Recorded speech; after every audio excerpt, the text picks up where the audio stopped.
Greetings and salutations, it is I, Serene Sai, and we are back with another episode of Yu-Gi-Oh! Master Duel. So this is going to be a little bit different. I decided that I wanted to share my Harpie Lady deck with just my deck list in general, just because I think that it's a pretty fun deck, and if anyone wants to try it out for themselves, see if they like it, I'd like to spread it out right there. So let's get into it. First starters, let's start with the normal monsters, or what I consider to be the normal monsters. Basically, any of these three cards, 6 cards right here. Cyber Harpie Lady and Harpie Lady Sisters. Those are the only cards that you are able to summon with the effect of Elegant Egotist, but you actually have 3 more options that I don't have in this deck. You have Harpie Lady 1, Harpie Lady 2, and Harpie Lady 3. Harpie Lady 1 has a good effect where all wind monsters gain 300 attack, and while the attack gain could be good, I feel like the space is wasted for a lot better Harpie cards. Next we have Harpie Lady 2, which has the worst effect out of the 3, basically negates flip monsters effects, but we're not living in the era of Maneater bug anymore, so this also has this is just a terrible effect to use nowadays. Like, unless you're going up against a crawler deck or maybe a prediction princess, you know, which is even if you are going up against that, you're still not going to do well. The attack on this thing's low. This card has literally no use in today's meta. And then Harpie Lady 3, who in my opinion has the best one, and I feel like it should be rare instead of the attack boost one, but basically if an opponent monster battles this card, it cannot declare an attack for the next 2 turns. So it is stalled out of attacking. So if you run Roboku and you run something like Battle Mania where all your monsters have to attack, you can literally just cause your entire opponent's field to just be sitting ducks for 2 turns, meaning you are safe. Maybe they could also wink and stuff like that, so it might not be as good as I'm thinking. And I feel like if you're just running a basic run-of-the-mill deck against someone, this card is really good. But other than that, I don't have it in my deck just because I found different combos used with other cards. But I recommend having Cyber Harpie Lady at 3 simply because of the attack. The attack is really good and it can really stand up against like other monsters. It gets a 200 attack boost from Harpie's Hunting Ground, so its highest attack couldn't be 2000. So in general, I just think this card is the best out of the 3 simply just because it's attack just to have on the field. Next is going to be Harpie Queen. I recommend running her at 2 or 3. Personally, I run her at 2 simply because I more or less use this card just to get Harpie's Hunting Ground in my hand. And honestly, that's really about it. Her attack is the highest level 4 in the Harpie archetype. However, I really basically just use it just to get Harpie's Hunting Ground. If I put it on the field, cool. If not, eh.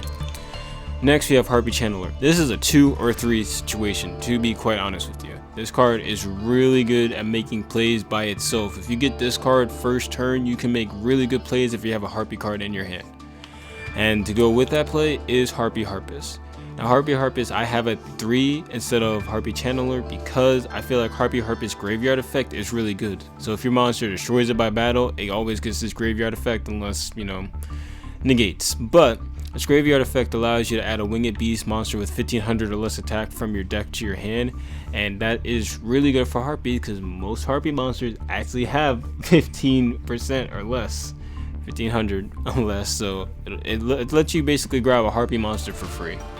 And if you combine that with Harpie Channelers, discard a Harpie card and special summon a monster, you can easily just discard Harpie Harpist, get Harpie Channeler, and then at the end phase you can get another Harpie Harpist or something, well, not Harpie Harpist, but you can get another Harpie monster to add to your hand for the next turn.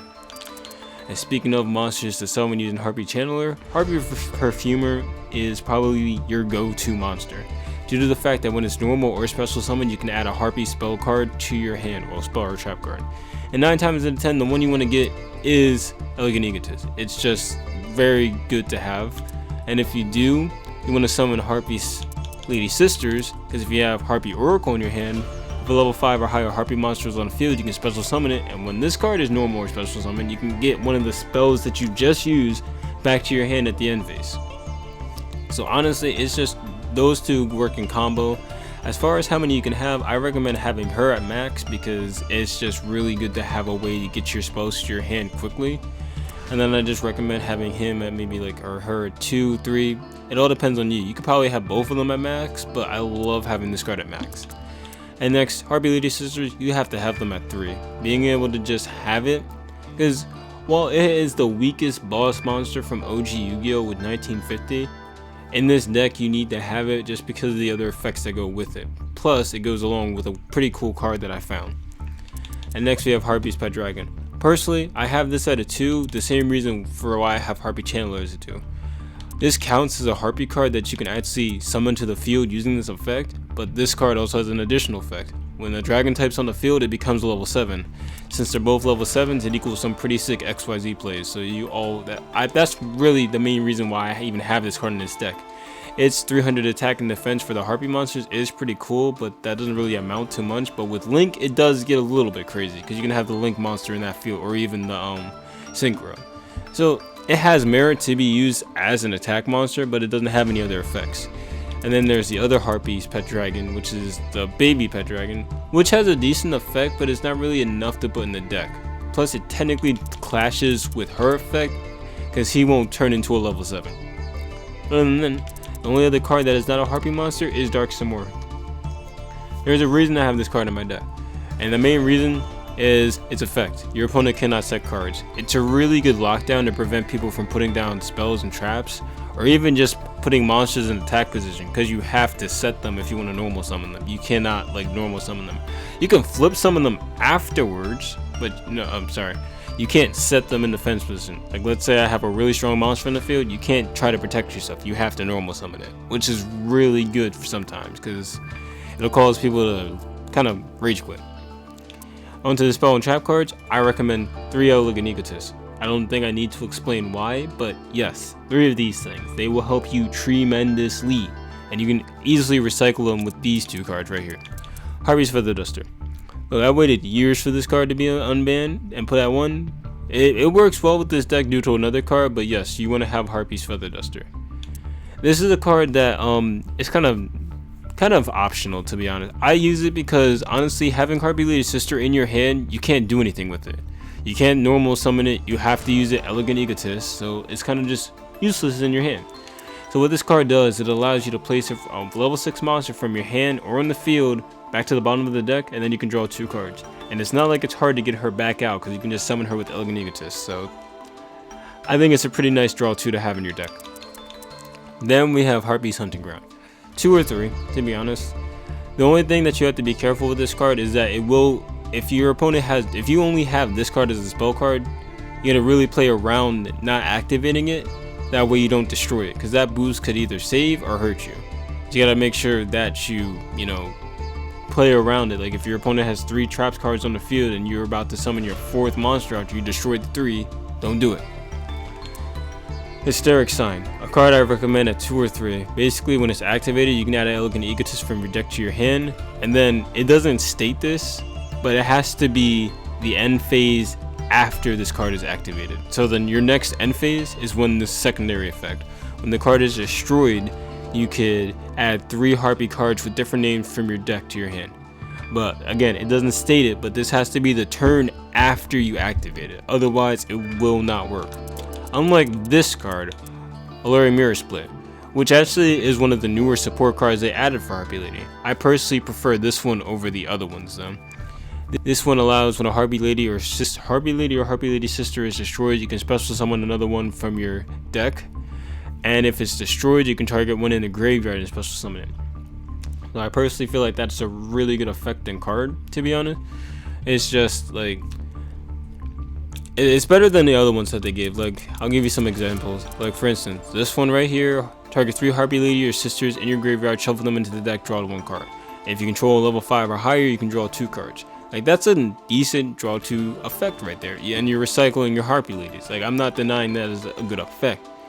But in my opinion, it just doesn't have enough merit, because the odds of you having a level 5, sure, you can get the Link monster, the XYZ monster, no, Synchro monster on the field, but at the end of the day, I just don't see the merit in having that. And then the other one is the Harpie Lady Elegance, special shuffle 1 Harpie Lady Sisters from your monster zone into the deck. Then you can special summon 3 Harpie monsters with different original names, 1 each from your hand, deck, and graveyard. And if this card is destroyed, you can add a Harpie monster from your deck to your hand. Like, that has good effects, but Harpie Hysteric Sign does a lot better job of that than that. Alright, on to the next 2 cards. Icarus Attack. Icarus Attack is, unfortunately, it is a double-edged sword. So you have to really hope that your opponent keeps 2 cards on the field, because if you don't, when you activate this card, you will target 2 cards on your field, and sometimes that is not ideal. And then these are just more defensive cards. You can choose whatever you want to defend yourself. You can even put negates in there, but I personally just love these trap cards because I just find them fun. Last 2 Harpie cards is Harpie's Featherstorm. This could be run at 3, 2, or 1. I only run it at 1 because I kind of never really get it, but it is an amazing card. If you control a winged beast monster, you can negate any monster your opponent affects, your opponent activates. And it's for that entire turn as far as I know. And if you control a Harpie monster, you can activate it right from your hand. So in my personal opinion, it is really good.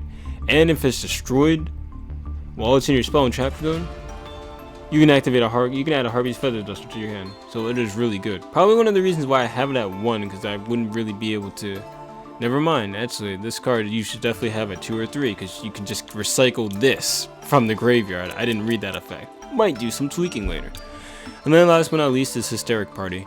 Hysteric Party, in my opinion, is a really good card just for getting your Harpie monsters back, just to get rid of them again by XYZ summoning, Link summoning, whatever you want to do.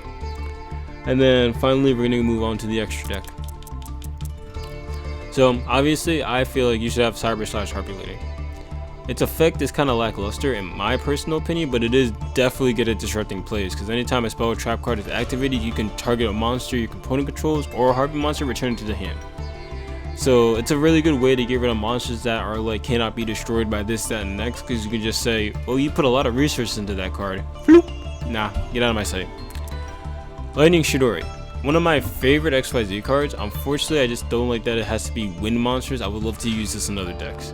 Basically, when it is summoned, you can target a set card your opponent controls, return it to the bottom of the deck, and then once per turn, you can target 1 face-up card your opponent controls, return it to the top.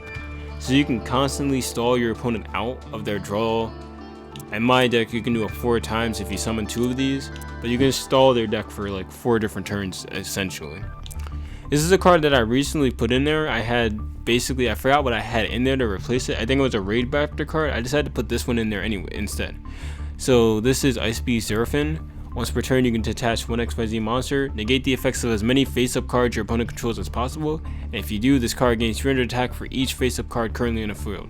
So this is a really nice card to just attack your opponent with and to prevent them from activating any effects. But again, most effects kind of are quick effects, so they kind of act on reaction to the activation of something, so you gotta be careful about that. But I think it's a really good card to just have. Next one, I recommend you having at least 2 of these in here. You can have 3, but you also gotta just be careful with what else you're packing. So Harpie's Pet Phantasmal Dragon is a really good card because all it takes is 3 level 4 wind monsters, and you can just attack directly 3 different times for 2,000. So you're not going to win any duels unless they're at 6,000, but at the very least, this card is just really good. If you don't have any other options, this card is just really good to just give you an option, just so you can stall out and work on a play. Then there's Castel, the Sky Blister Musketeer. Basically, he's just get away from me, and he's a good way to get rid of like stuff like Harpist, put it in the graveyard, get more cards in your hand. I don't think I need to describe this one, but this is just if there's a monster on the field that is literally just overpowering you, get rid of it with this card. But you also gotta just make sure that it can be affected by other cards, because otherwise this effect's not gonna go and you just discarded 2 things for no reason. This has to be my favorite card in the deck, and I'm surprised it's only non-rare. Basically, 3 winged beast monsters, 3 level 4 by the way. This card can attack all special summon monsters your opponent controls once each. And once per turn, you can target 1 special summon monster. This card gains attack equal to that monster's current attack. So, this card, unless the monster gets a boost, will always topple whatever your opponent's strongest monster is. So if someone brings out a Numeron Dragon on you, pop this card. This card is literally just going to say, okay. And the sad part is, you will keep that attack. That's probably the saddest part. So if they don't kill you that turn, or you have something that'll help you heal, you will keep the attack that they gave you, and it'll be pretty nice to flip it on them. Alright, then we have Photon Strike Bouncer. This card is the only card in here that you can really only summon if you use Harpie Lady Sisters. So if you just have 2 Harpie Lady Sisters on the field and you feel like they're not doing anything, summon this card. Once per turn during either player's turn, when a monster effect is activated, You can attach one XYZ effect. You can attach an XYZ material and negate it, and if you do, inflict 1000 damage. It's good damage, good attack, good effect. I like the card. I recommend it. Next is Big Eye. Probably one of my favorite level 7 monsters. This is only possible if you use Harpie Channeler's effect, to get Harpie's Pet Dragon on the field, change both of their levels to level 7, summon this card. Basically, attach a material, steal a monster, can't attack with this card, but you can attack with the monster and activate the effect. Wonder why this card called Change of Heart is still banned if this card exists though. Just gotta wonder. Then Red Eye's Flare Metal Dragon. This can be if you have the play and you feel like your opponent's gonna do something super risky. I suggest putting this out. It's a really good attack, so it's not easy to get over, and it has the ability that every time an opponent activates any card or effect, you inflict 500 damage. So they have to be careful immediately with what they're gonna do. It's also nice to bring this out during like when you know you're gonna win and they feel like they don't have anything else to do. I feel like this is just a really good card to just be like, okay, so you either kill yourself or I do it. And then I just only have 2 Link monsters. I hardly ever summon this Link monster, but basically instead of a Harpie monster being destroyed, you can destroy one spell or trap. That's kind of where the new spell and trap support comes from, basically to go off of destroying themselves. But I honestly just don't really see it. And its secondary effect is probably the better one, but at the same time, its effect is very similar to the Synchro. So basically, you can target a monster, a special summon monster your opponent controls, and you could return it to the hand. This card kind of works really good with Harpie Dancer, because Harpie Dancer's effect allows you to return it to the hand and then normal summon another one. So that's really where it works well with, but I don't really like Harpie Dancer's effect. And then last but not least, the Boss Monster. Basically, this card is stupid. So for starters, any Winged Beast monsters this card points to cannot be targeted with effects. And then, if this specific card would be destroyed by battle, you can destroy another Sigmorph monster. But that really only just means I can only destroy this one. So he doesn't have like a free, I'm free from battle thing, but he has, he's still pretty good. And then the best kicker about this is that you can fuel Harpie's Hunting Ground because you can special summon a Winged Beast monster from your deck depending on the amount of unused spell and trap card zones, which normally by the time you get this card out, if you get it out early enough, it's going to be 0. And then if you get it out first turn, which is possible, you could get this guy out, and then all you gotta do is then your opponent can't set cards. Pretty good. But I'm gonna just go into the cards that I don't use real quick just before I end this. So for starters, obviously can't use Toon Harpie Lady. Then down here, so this card's okay, but it's not okay at all. Like, it's cool that they can activate trap cards and you negate all the traps on the field and whatnot. Like, that's cool and all, but there's no real reason for you to have this in your deck. Like, 2700 is not a lot in this day and age. It's not gonna get over a lot, and even with the boost from Harpie's Hunting Ground, like, maybe if you had all the boosts, if you had Harpie Lady 1 with 300, that would turn this to 3000, and then you had a Harpie's Hunting Ground, that would be 200, it'd be 3200. Yeah, that'd be pretty good, but not good enough to really warrant you having to put spots for both of these cards in there. Then Harpie Lady Phoenix Formation. If you control 3 or more Harpie Ladies, you target as many monsters your opponent controls, but not more than a total number of Harpie Ladies you control. Destroy those targets and basically this card's no. It's not good. I don't care. I'm not even gonna go into why that's not good. Cyber Shield, this card is okay, but it's not. Equip spells don't really have place anymore, I feel like, especially with all the negates that you can get and whatnot. Unless your deck thrives off of equip spells like Insectors, you really don't want to use them. And then last but not least, this isn't a really Harpie card. Like, this could you can use it if you want to. I mean, I feel like in this day and age, this definitely got a lot more support now, because before this card was literally useless because Harpie's Feather Duster was banned. But now if you have this card on your field, hey, you can just do it to your opponent. But the issue is a lot of people use Harpie's Feather Duster like in response to you setting a lot of cards. and that's like the first thing to do while your field is empty. While their field is empty. So this card doesn't really have any merit either being used. But hey, this is my Harpie Lady deck. If you guys enjoyed or if you're gonna use it, let me know. If you have any things that you think I should do better with, also let me know. I'm definitely considering putting more of this card in there and taking out a Harpie Hysteric Party, which I'm probably just gonna do right now. Because I just realized that I can just recycle Harpie's Feather Duster. I didn't read, admittedly. But I hope you guys enjoyed this video. This is Serene Sai signing off. I will see you in the next one. Bye bye.